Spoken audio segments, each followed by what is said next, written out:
My name is Laura. I was 22 years old and I needed a job, a good job. I saw an ad in the newspaper.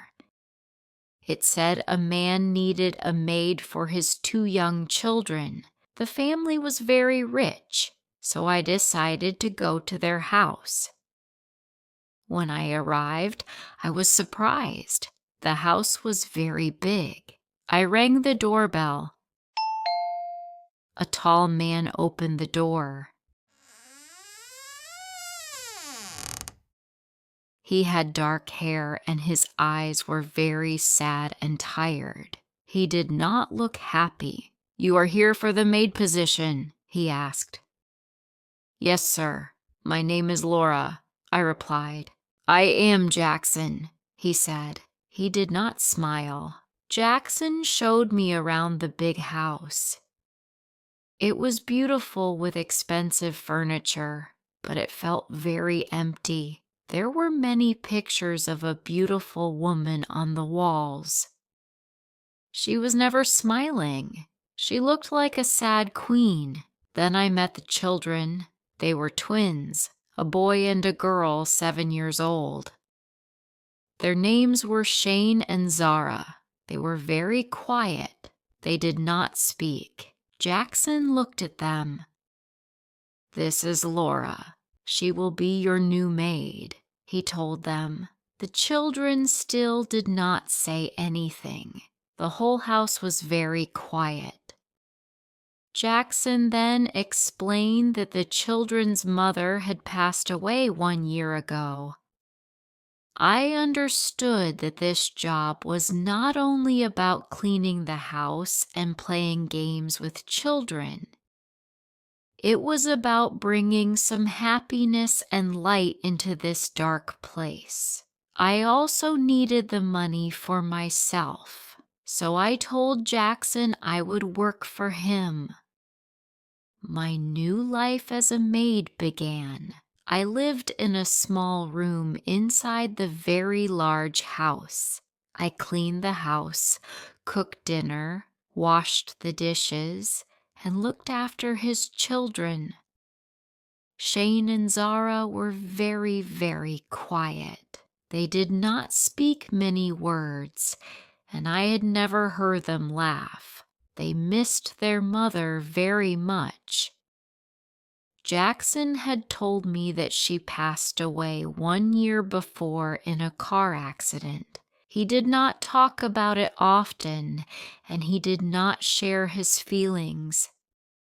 Jackson was a very busy person. He spent most of his time working in his office. He ate alone and did not talk much. But slowly, I saw a small change in the children. One evening, Shane and Zara were laughing as they drew a picture together. I did not see Jackson at first. He was standing quietly in the doorway. He was just watching us. His face looked different. He said, "They have not laughed like that in a very, very long time." My heart began to beat fast. This was the first time Jackson had spoken to me about something personal. One Tuesday, a woman came to the house. Her clothes were expensive. "I am Caitlyn," she said. "I am Amelia's sister." Amelia was the name of Jackson's late wife. Caitlyn was older than Amelia. Caitlyn did not like me. She watched everything I did in the house. She said I was too friendly with the children. "They need rules and strong limits, not just games and fun," she said. Later that day, Caitlyn found me alone in the kitchen. I was washing the dishes. "You think you can just walk in here and take my sister's place?" she asked angrily. "No, of course not. I am just the maid," I said quickly. She laughed. "Let me tell you a secret, little maid," she said. This perfect family you think you see here was never real. It was a lie from the start. Jackson was never happy with my sister. He was a very cold man. He only cared about his work and his business trips. Amelia was very lonely in this big empty house. I was shocked. I did not know what to say. "So don't think you can make him happy," she said. "He cannot love. He is not capable of it. Remember that, Laura." She turned and left the kitchen. I stood there alone. My mind was going crazy. The sad, quiet man I worked for now seemed like a mystery. Was he sad because his wife had died? Or was he a man with a cold heart? I wondered if I had made a mistake taking this job. Caitlyn often visited the house. She always tried to make me feel unimportant. I tried to ignore her, but her words always hurt. I knew she wanted me to leave. One afternoon, Caitlyn was in the living room with us. She looked at me and said, "The children need a real mother, Jackson, not just a girl who plays games." I felt ashamed. I wanted to disappear. Then Jackson spoke. "Laura is very good to my children, Caitlyn," he said. "She makes them happy, and that is enough." I looked at him surprised. It was more than a boss talking to his maid. My heart beat faster. He was no longer just the sad boss. I was no longer just the maid. Something was changing between us. Caitlyn left the room. Jackson and I stayed there. "You are a miracle, Laura," Jackson said. I looked at him. He leaned closer and his lips touched mine. It was a soft kiss. When he moved back, we just looked at each other. We both felt something different. That next morning, Caitlyn came into the house without calling. She asked, "Where is Jackson?" Just then, Jackson came out of his office and smiled at me. Caitlyn saw it. She looked at him, then at me. "What is going on here?" she asked. "What have you done to him?"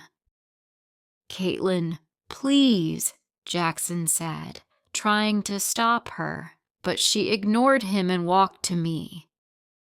"I warned you, little maid. You think you can steal my sister's husband in her own house? It's not like that," I said. She said louder, "You are a gold digger. You're using a sad man who's still grieving."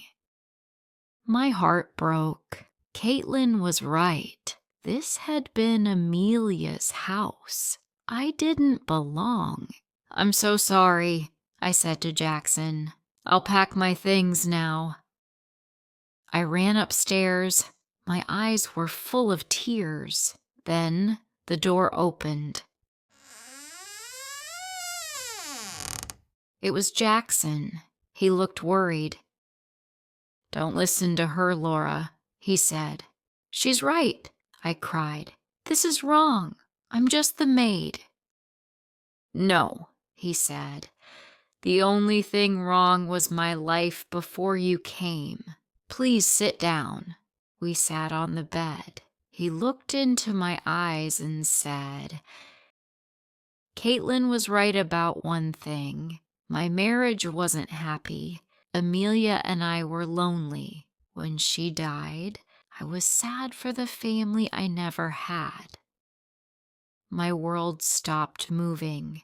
But then you came, and you brought color into my life. You made me feel alive again."